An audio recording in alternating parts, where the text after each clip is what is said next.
Ryan Westover, everybody. Thank you, Scott. Shit. I had to do disgusting things to him to get up here tonight, I swear to God. Hey everyone, thanks for coming out, I appreciate it. I was handing out flyers on 6th Street all night tonight. It was a lot. Turns out it's really hard to convince people to follow you into a basement with them. I think that was kind of tough. Like, no, I swear to God, it's so much fun. There's a bunch of grown white men that are really excited to see you in the basement. I swear to God, it's gonna be so much fun. We're not gonna hurt you. So thanks for trusting us. I'm not from here, I'm not from Texas. My girlfriend and I moved here a couple of years ago. At the time, we were living with her brother, and it was really hard trying to have sex living under the same roof, you know? Like, we tried our best to be discreet about it, but like, no matter what, my girlfriend always ended up catching us every single time. Like, babe, your sock is on the door for a reason. Please knock next time. No, I like it here. I like Austin. It's pretty weird, I guess. Had a weird interaction. I walked down the street the other day. I saw an unused Magnum condom on the ground. Like someone had just tossed it, like a perfectly good one, which got me thinking, like, who would get rid of that? Who would throw away a perfectly good Magnum condom? And I think the answer is someone who is honest with themselves, you know, right? Like, I can just picture the guy right now, he's like on his way to get laid, he's looking at the condom like, I think I'm just gonna be myself tonight. I don't think I need this anymore, you know? She was gonna find out anyway. Maybe this condom could be like the glass slipper for some big dick king. Maybe someone can finish this back. Not me though. You guys have a lot of homeless. I can see that. It's totally fine. My hometown has a large homeless population as well. I'm very used to it. I like the homeless, you know. But the difference between my hometown's homeless and your guys' is your homeless population, they are very sassy individuals. They're very, very entitled. I was walking downtown the other night, this homeless guy asked me for spare change. I was like, sorry man, I have no money. He was like, oh, I wouldn't be going downtown if I was broke. I was like, but you did, you know? Looks like you have been for a while now, actually. You know? He's like, anyway, I dropped a Magnum condom on the ground. I was wondering if you could help me find it. So, I never went to college. It's a nice transition. I never went to college. I never did. It's one of my biggest insecurities. I have 3 siblings. 2 of them are in college right now. They're doing well. And then we have like a little sister. She's 13 years old. And things are looking good for her so far. She's got good grades. She's playing sports.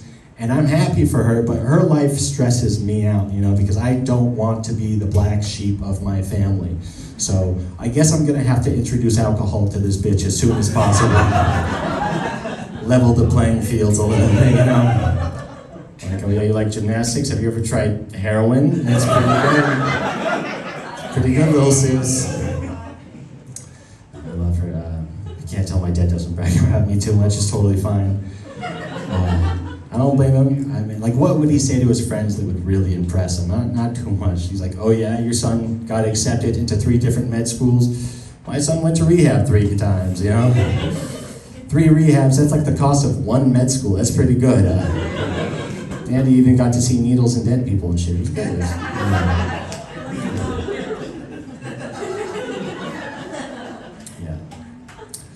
Yeah. I'm in therapy, which is good. I do like therapy. I think my favorite part about therapy is lying to my therapist. It's pretty good. You do it too, that's cool. No, it's good, it's fine. I think my real favorite part is learning about yourself. You learn a lot about yourself when you're honest in therapy. Like, my therapist told me that I have a hard time telling people no. And then he pulled his pants back up. I walked out of that session, I was like, God damn it, I'm a pushover. Technically bent over. Doesn't get better from here. It's totally fine. Yeah, I don't know if I like my therapist very much, to be honest. I'm not sure if he knows what he's doing. Yeah, dude. He knows jujitsu, you better watch that, dude. No, I swear to God, he knows. Okay. don't know if he knows what he's doing. Like his specialty is marriage counseling. That's his number one thing. But I've gotten to know this guy pretty well, and I know that he's divorced. So it's not like a great thing to have on your resume, being a divorced marriage counselor. Like for example, you wouldn't go into open heart surgery if you knew that the open heart surgeon was 0-1 in open heart surgeries, right? And then he blamed the patient for his 0-1 record. He's like, one of us was trying a little bit harder than the other, but I guess you can't fix a broken heart, That's he made me talk to a teddy bear recently, which is just as awful as it sounds. I'm a grown man. I am. When it was funny,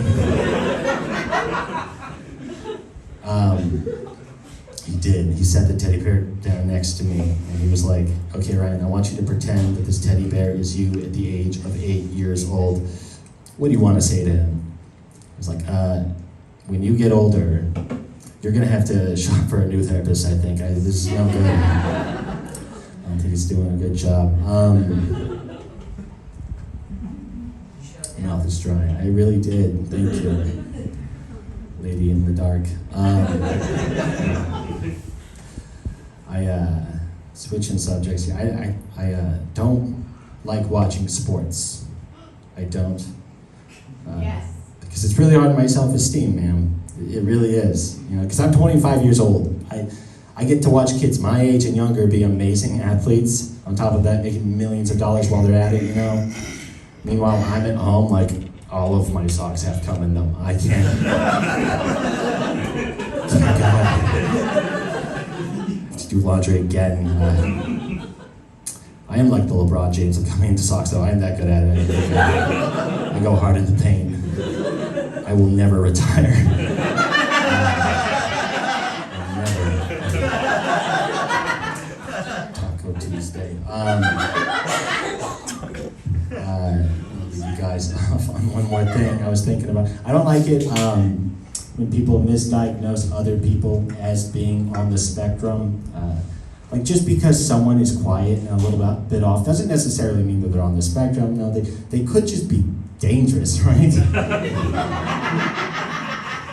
Like I think by misdiagnosing someone, you're cutting the slack for people that don't necessarily deserve it. Like one time my buddy and I jumped on the bus and this guy behind us was clearly jerking off on the bus.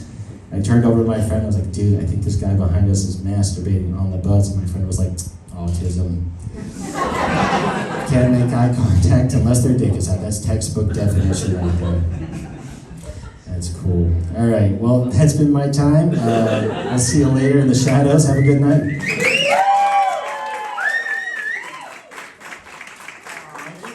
Isn't he just the cutest, you guys? Give it up for Ryan Westover one more time. Sorry if my energy's, I'm a little tired today. Being Ryan's therapist.